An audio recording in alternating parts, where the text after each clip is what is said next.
Hi hello అందరికీ నమస్కారం. Welcome to Pushyami talks. ఎలా ఉన్నారండి అందరూ? నేనైతే చాలా అంటే చాలా బాగున్నాను. మీరందరూ కూడా ఇంకా బాగుండాలని మనస్ఫూర్తిగా కోరుకుంటున్నాను. ఈరోజు వాతావరణం అయితే భలే గమ్మత్తుగా ఉందండి. ఇటు సైడు అంటే మా ఇంటికి వెనక సైడ్ అంతా మొత్తం అన్ని మబ్బుల కింద ఉన్నది. అలానే ముందు సైడ్ వచ్చేసి ఎండ కింద ఉన్నదండి. చూడటానికి భలే హ్యాపీగా సరదాగా అనిపించి మీరు కూడా చూస్తారు అనే ఉద్దేశంతో వీడియో అయితే తీస్తున్నాను. చూసారా? ఇక్కడేమో ఎండ, పైనేమో మబ్బులు. భలే అందంగా అనిపించింది. వర్షం వస్తుందేమో అని అనిపించిందండి. కానీ అసలు వర్షం కూడా రాలేదు. గాలి అయితే విపరీతంగా వీచింది. ఎందుకంటే గత 2 రోజులుగా మళ్ళీ వర్షాలైతే మొదలయ్యాయి. సరే, ఇవాల్టి టాపిక్ ఏంటంటే కిచెను శుభ్రంగా ఉండాలి అన్నా, అలానే కిచెను నీట్‌గా ఉండాలి అన్నా, ఇల్లంతా చూడగానే నీట్‌గా ప్రశాంతంగా ఉండాలి అన్నా, మన ఇంట్లో కొన్ని వస్తువులైతే ఉండకూడదండి. అలానే కొన్ని వస్తువులైతే ఉండాలి. అవేంటో చూద్దాము. సరే, ఈరోజైతే నేను బయటకు వెళ్ళి కూరగాయలైతే తీసుకురాలేదండి. ఊరు మీద అమ్మొస్తే మామూలుగా ఇంట్లోకి కావాల్సినవి ఒక 2 రకాల కూరగాయలు, ఉల్లిపాయలు, పచ్చిమిరపకాయలు, అలానే కరివేపాకు, అల్లం, కొత్తిమీర ఇవే తీసుకున్నానండి. ఆల్రెడీ మీ అందరికీ షేర్ చేశాను కదా! ఊరెళ్ళొచ్చిన తర్వాత ఫ్రిడ్జ్ అది కొంచెం నీట్‌గా లేదు. కిచెన్ అది కొంచెం నీట్‌గా లేదు అని చెప్పేసి కిచెన్ అయితే క్లీన్ చేసుకున్నానండి. ఫ్రిడ్జ్ క్లీన్ చేసుకోవడానికి టైం అయితే కుదరలేదు. ఎందుకంటే మళ్ళీ ఊరెళ్ళాల్సొచ్చింది. మళ్ళీ ఊరెళ్ళి రాగానే స్కూల్స్ అయితే ఓపెన్ అయిపోయాయండి. ఇక అన్ని రకాల కూరగాయలు ఇప్పుడెందుకు తెచ్చుకోవటం అని చెప్పేసి ఎలాగో ఊరి మీద కూరగాయలొచ్చాయి. 2 రకాల కూరగాయలైతే తీసుకున్నానండి అవసరం ఉన్నంత వరకును. ఈ 2 రోజుల్లో టైం చూసుకొని కొంచెం ఫ్రిడ్జ్ క్లీన్ చేసుకోగలిగితే కనుక మళ్ళీ 10 రోజులకి గానీ, వారానికి గానీ సరిపడగా కూరగాయలైతే తెచ్చుకోవచ్చండి. మాకు రైతు బజార్‌లో అందరికీ తెలిసిందే. రైతు బజార్‌లో కొంచెం కాయగూరల కాస్ట్ అనేది తక్కువగా ఉంటుంది. ఇలా ఊరి మీద వచ్చేవి బయట షాపులో పెట్టి అమ్మే కాయగూరలతో పోలిస్తే రైతు బజార్‌లోకి వెళ్ళి కాయగూరలు తెచ్చుకుంటే ఏదో గుడ్డిలో మెల్లలాగా రూ. 50లో ఒక రూ. 20 మిగులుతాయని చిన్న ఆశ అంతే కదండీ! ఆడవాళ్ళం ఒక్క రూపాయి దాచినా సరే చాలా సంతోషిస్తూ ఉంటాము. అదే రూపాయిని మనం అనవసరమైన విషయాలకి ఎక్కువ ఖర్చు పెట్టేస్తామండి. ఇది అందరికీ తెలిసిన విషయమే. సరే, ఇప్పుడు నేనైతే కరివేపాకు ఒలిచేసుకుని ఒక ప్లాస్టిక్ డబ్బాలో అయితే స్టోర్ చేసుకున్నాను. అలానే కొంచెం కొత్తిమీర తీసుకున్నానండి. రూ. 5కి కొత్తిమీర, కరివేపాకు తీసుకున్నాను. దీన్ని కూడా చిన్న చిన్న ముక్కల కింద కట్ చేసి ఒక ప్లాస్టిక్ బాక్స్‌లోకి అయితే పెట్టేస్తున్నాను.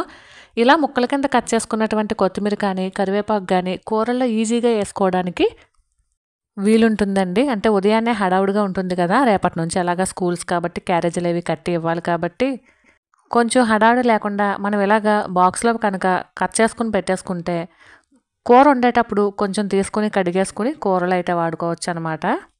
ఇంచుమించు వారానికి ఒకసారి కానీ, 10 రోజులకు ఒకసారి కానీ నేనైతే కూరగాయలు తెచ్చుకుంటానండి. కొన్నేమో ఇలా నిల్వ చేసుకుంటాను. కొన్నేమో పేపర్ చుట్టేసి నిల్వ చేసుకుంటాననమాట. ఇవైతే ఈజీగా వంట ఉదయాన్నే హడావుడి లేకుండా అవ్వటానికి. కానీ ఎంత హడావుడి లేకుండా చేద్దాము అనుకున్నా కంపల్సరీ హడావుడి అయితే అవుతూనే ఉంటుందండి. సరే, ఇప్పుడు మనం మన టాపిక్‌లోకి వచ్చేద్దాము. కిచెన్ శుభ్రంగా ఉండాలి అంటే అందరూ కూడా ఏమనుకుంటారంటే కిచెను 1కి 10 సార్లు నీట్‌గా క్లీన్ చేయాలని, లేదా కిచెన్‌లో డెకరేషన్ ఐటెమ్స్ అవి ఈ మధ్యకాలం చూస్తూనే ఉన్నాం కదా! ప్లాస్టిక్ మొక్కలని, లేదంటే మనీ ప్లాంట్స్ అని ఇలాంటివన్నీ కూడా మనము కిచెన్‌లో అయితే నీట్‌గా అందంగా అమర్చుకుంటూ ఉంటున్నారు. అది తప్పేమీ కాదండి. ఓపుకుండి ఎన్ని పనులైనా చేసుకోవచ్చు. ఎంత నీట్‌గానైనా ఉంచుకోవచ్చు. కాకపోతే ఏంటంటే ఏది ఏమైనా సరే ఓపికలు ఈ మధ్యకాలం కొంచెం తక్కువ అవుతున్నాయనే చెప్పొచ్చండి.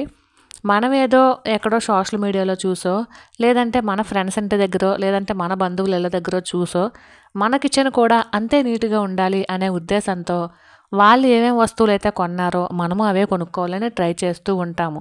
ఇంకోటేంటంటే వాళ్ళ కిచెన్‌లో సరిపడగా ఉన్నట్టు మన కిచెన్‌లో సరిపోకపోవచ్చు. అంటే అందరికీ కిచెన్ ఒకలాగా ఉండదు కదా! అయినా సరే వాళ్ళ కిచెన్ ఇలా ఉంది కాబట్టి మనం ఇంతకన్నా బాగా అలంకరించుకోవాలి అనే ఉద్దేశంతో అక్కర్లేనివన్నీ ఈ అమెజాన్, ఫ్లిప్‌కార్ట్ ఇందులో ఆర్డర్ పెడుతూ ఉన్నాము. లేదా బయట ఎక్కడైనా అందంగా కనిపిస్తే కొని తెచ్చుకుంటూ ఉన్నాము.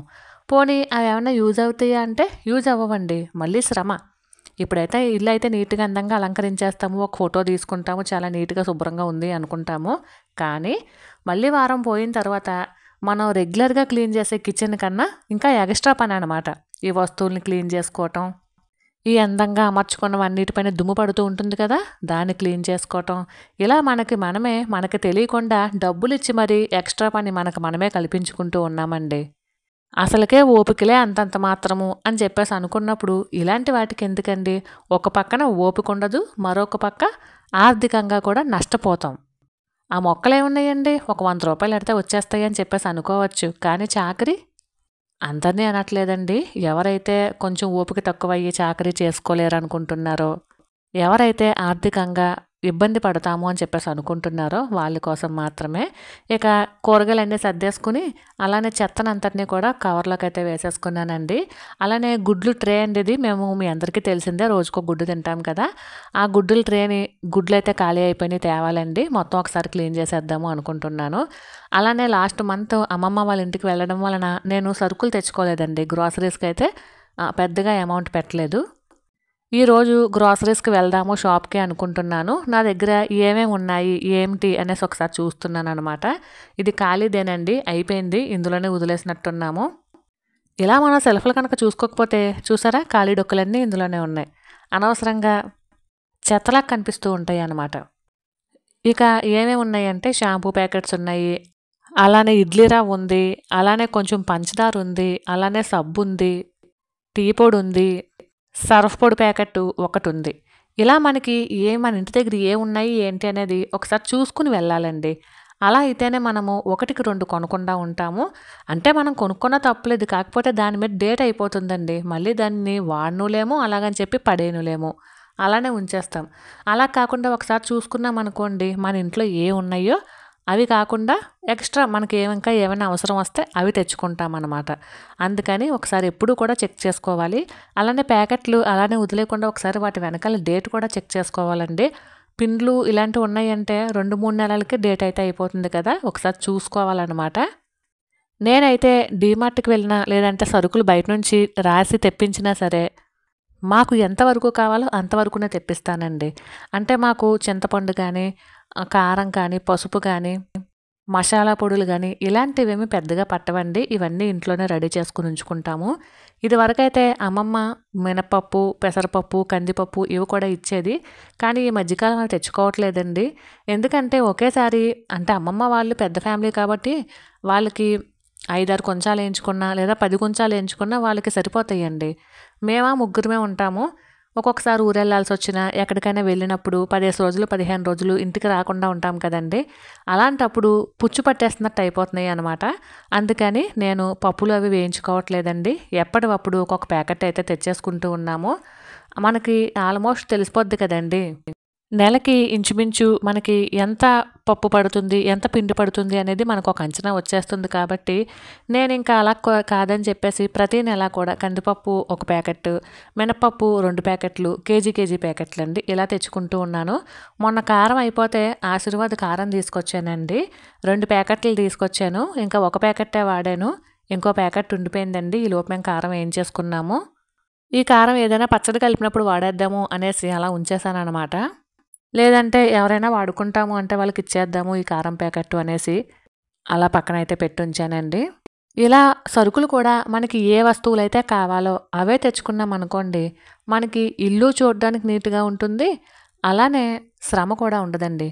చాలామంది ఏంటంటే సరుకులు 2 నెలలకో 3 నెలలకో ఒకసారి తెచ్చుకుంటూ ఉంటారు. వాటిని చూసుకుని జాగ్రత్తగా పెట్టుకుంటే పర్వాలేదండి. ఒక్కొక్కసారి ఏంటంటే మర్చిపోతూ ఉంటాము సరుకులు తెచ్చుకుని చూడడం. అలాంటప్పుడు అవి పాడైపోతూ ఉంటాయండి. ఇప్పుడు ఈ మధ్యకాలం 365 రోజులు కూడా మనకి నిల్వ సామాను దొరుకుతుంది. కాబట్టి ఎక్కువగా నిల్వ ఉంచుకోవడానికి ఏమీ కొనుక్కోనవసరం లేదండి. ఇంకా సింపుల్గా చెప్పాలంటే ఆన్లైన్లో ఆర్డర్ పెడితే మధ్యాహ్నానికో లేదా మనం ఆర్డర్ పెట్టిన గంటకో మనకి సరుకులు అనేవి ఇంటికి వచ్చేస్తూ ఉన్నాయి. కాబట్టి ఎక్కువ నిల్వ ఉంచేసుకుని పాడు చేసుకుని పడేసుకునే కన్నా మనకి ఎంతవరకు అవసరమో అంతవరకు కొనుక్కొని తెచ్చుకోవడం వలన చూడడానికి ఇల్లు నీట్గా ఉంటుంది, మనకి శ్రమ ఉండదు, డబ్బుల పరంగా కూడా ఇబ్బంది పడనవసరం లేదండి. ఉదాహరణకు ఒక గోధుమ పిండి ప్యాకెట్ తెచ్చుకున్నామండి, అది పాడైపోయింది, పడేసాము, మరి అది ఆర్థికంగా నష్టపోయినట్టే కదా. అలాగే మనం తిన్నది లేదు, ఎవరికి పెట్టింది లేదు, అనవసరంగా పడేస్తూ ఉంటామన్నమాట.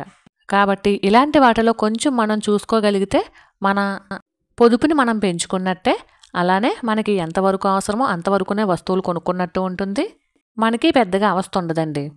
ఇక ఈ రోజైతే మొన్న చేపల కూరలో వేసిన మామిడికాయ అండి, అది పచ్చిగా ఉంది, ఇది ముగ్గిపోయింది. సరే కట్ చేసి చూద్దామని చెప్పి కట్ చేసేసరికి ముగ్గిన తర్వాత చాలా తీయగా ఉందండి. ఈ పండు పచ్చిగా ఉన్నప్పుడు ఎంత పుల్లగా ఉందో ముగ్గిన తర్వాత అంత తీయగా ఉందన్నమాట. భలే బాగుంది అనిపించిందండి. మరైతే ఇదేనండి వాళ్ళ వీడియో. ఈ వీడియో మీకు నచ్చినట్లయితే please like, share and subscribe. మరొక వీడియోతో మళ్ళీ కలుసుకుందామండి. అంతవరకు ఉంటాను. Thank you for watching. Bye.